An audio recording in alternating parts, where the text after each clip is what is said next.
राखेर यो बाँदरको लागि गर्दैछौँ। बाँदर यहाँबाट उता जाँदाखेरि चाहिँ त्यहाँ झट्का लागोस्, त्यसपछि डोराएर त्यो नआओस् भनेर। यतापट्टि चाहिँ हामीले दुईवटा खाडल बनाएको छौँ। यो चाहिँ हामीले झरेको पातलाई पत्कर मल बनाउने भनेर यहाँ मल बनाउँछौँ हामी। यो चाहिँ योभन्दा तलपट्टि एउटा ठुलो पोखरी छ, खाडल छ, यहाँहरूले देख्नुभयो भएन। त्यो चाहिँ हामीले वर्षाको पानी एकदमै सुक्खा ठाउँ छ, पानी छैन, सिँचाइ गर्ने कहीँ पनि ठाउँ छैन। यो ठाउँमा चाहिँ सिँचाइ भएन भने त कृषि हुँदैन, मान्छेहरू गाउँ बस्न सक्दैन भनेपछि हामीले वर्षाको भल जुन चाहिँ पानी पर्छ त्यो पानीलाई जम्मा गरेर यहाँबाट सिँचाइको लागि पानी उपलब्ध गराउने भनेर सिँचाइ पोखरी बनाएका हौँ। अब यतापट्टि यो हामीले जङ्गलमा टन्न फलफुलका बिरुवा लगाएका छौँ। यहाँहरू जस्तै दाता एकजना शान्ति सेवा गृह भन्ने छ, त्यो शान्ति सेवा गृहले दिएपछि यो सबै फलफुलका बिरुवा हुन्। यत्रो ठुल्ठुलो बिरुवाहरू हुर्काइरहेको छौँ हामीले। यो जङ्गलमा चाहिँ झन् 4-5 हजार जति होला फलफुलको बिरुवा यहाँ मुनिपट्टि। यो चाहिँ फुड फरेस्ट्री भनेर हामीले बाँदरको लागि पनि हो, जङ्गली जनावरलाई पनि हो, पछि भने हामी गाउँले पनि प्रयोग गरौँ ल भनेर हामीले यो गरिरहेको छौँ। यतापट्टि एउटा सानो पोखरी देखिएको छ, यो चाहिँ वर्षाको पानी हामीले यो घरतिर जम्मा हुने, छतमा जम्मा हुने पानीलाई यहाँ जम्मा गरेर यो पनि सिँचाइमा प्रयोग गर्ने गरी गरेका छौँ। यो चाहिँ हाम्रो वडा परिसर हो। यतापट्टि चाहिँ एउटा हाम्रो घाँसघर भन्ने छ।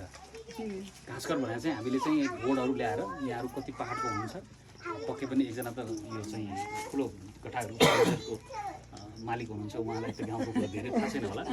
हामीमध्ये कोही गाउँघरको छौँ भने चाहिँ गाउँमा चाहिँ पशुपालनको लागि सबभन्दा बढी घाँस चाहिन्छ। घाँस चाहिँ हिउँदमा बर्खामा अहिले चाहिँ प्रशस्त हरियो छ, हिउँदमा फेरि सबै सुक्खा हुन्छ, त्यतिखेर चाहिँ पशुवस्तुले खान पाउँछ। यो अहिले भएको हरियोलाई चाहिँ बचाएर हिउँदसम्म हरियो राखौँ, त्यसको पोषण चाहिँ बाँकी राखौँ भनेर एक हिसाबले त्यो सागको गुन्द्रुक बनाए जस्तै हामीले त्यो घाँसघर बनाएको छौँ। त्यहाँ चाहिँ हामी त्यो प्याक गर्छौँ। प्याक गरेपछि 2 वर्ष 3 वर्षसम्म त्यो घाँस चाहिँ सुरक्षित रहन्छ। त्यसो हुँदाखेरि पशुपालनमा योगदान गर्न सकिन्छ भनेर छुट्टै प्याकिङ गरेर माटोले पुर्नु। अहिले चाहिँ त्यो मेसिन आएको छ, त्यसलाई प्लास्टिक ऱ्याप गर्छौँ। पहिले चाहिँ पुर्नु चल्थ्यो, अहिले चाहिँ हामी ऱ्याप गर्छौँ त्यसलाई। त्यसो गराएर त्यहाँ एउटा घाँस गर्छ। यो हाम्रो एउटा परिसर हो, यहाँहरूलाई यति बताउन पाइयो, यसको लागि समय पाइयो। यहाँहरूलाई उपस्थित हुनुभयो, कृषि वैज्ञानिक सरहरू हुन्छ। हामी चाहिँ नजिकै अहिले यो दसैँ अगाडि नै मैले अनौपचारिक कुरा पनि गरेँ, 50वटा सकेसम्म मुद्रा क्रस तराईबाटै, अझ सकिन्छ भने त इन्डिया पारिबाटै भैँसी ल्याएर गाउँमा चाहिँ वितरण गर्ने भन्ने हामी कोसिसमा छौँ। भर्खरै यहाँ चाहिँ दुध बेच्नको लागि हामीले यहाँ खुवा बनाउन सुरु गरेका छौँ। यो चाहिँ दुध प्रशोधन गर्नु भनेर त्यो भएर हामी सानोतिनो कामहरू गर्ने कोसिस गरिरहेको छौँ। जो चाहिँ हजुरहरूले गरेको अहिले जो मान्छेलाई मद्दत गर्न चाहनुभयो गर्नुभयो, यो लेभलको मान्छेलाई अलिकति माथि लगौँ भन्ने हो होइन, माथि लगौँ।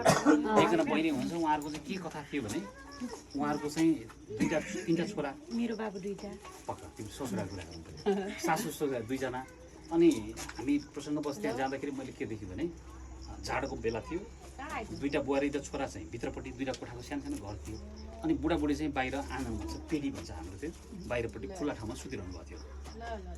अनि कहिलेसम्म सुत्ने भन्दा त्यसको कोही समय छैन, बाँचुन्जेल बाहिर सुत्नु भन्ने भयो। भनेपछि मैले यसै गरी हजुरहरूलाई अहिले लाइभ गरे जस्तै मैले पनि फेसबुकमा त्यो कुरो राखेँ, एउटा गरिबलाई घर दिन सकिन्छ त भनेर दाता संस्थाले चाहिँ म बनाइदिन्छु भन्यो। अरू धेरै मान्छेले हामी सहयोग गर्छु भन्ने हुन्थ्यो, एउटा दाताले म बनाइदिन्छु भन्यो। त्यसपछि हामीले उहाँहरूलाई घर बनाइदियौँ होइन, एउटा घर बनाइदिउँ। घर चाहिँ तल 2 कोठा, माथि 2 कोठाको पुरानो स्टाइलको नेपाली पाराको घर प्लास्टर गरेर बनाइदिउँ। अनि त्यो घरमा सरेर 1 वर्ष जति उहाँहरू 1-1.5 वर्ष कति भयो होइन बसेपछि, अनि यिनीहरूकोमा के भयो भन्दाखेरि त्यसले एउटा जाँगर ल्याएछ। यिनीसँग अहिले भैँसी छ, बेचेको छैन होला सायद, बाख्रा छ, टन्न बाख्रा थपेको छ नि। बाख्रा कतिवटा छ त? बाह्र 17वटा थियो, अहिले 9वटा छ, कुखुरा 12-13वटा छ। यो चाहिँ सिर्जना बढ्दै गइरहेको छ होइन, यसरी विकास गरिरहेको आफ्नै नभए पनि छ।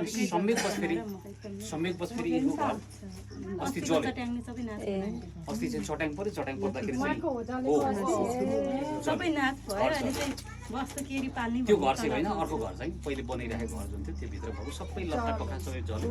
त्यसपछि फेरि दुःख सुखले अनि कतै सहयोग पनि जुट्यो। हाम्रो नगरबाट पनि हामीले उहाँ यो पटक चाहिँ विपद पऱ्यो भनेर, साँच्ची पऱ्यो, कमजोर मान्छे भनेर त्यो भैँसी पालेको बाख्रा बढाएको देखेर पनि विशेष निर्णय गरेर उहाँलाई 50,000 चाहिँ हामीले एउटा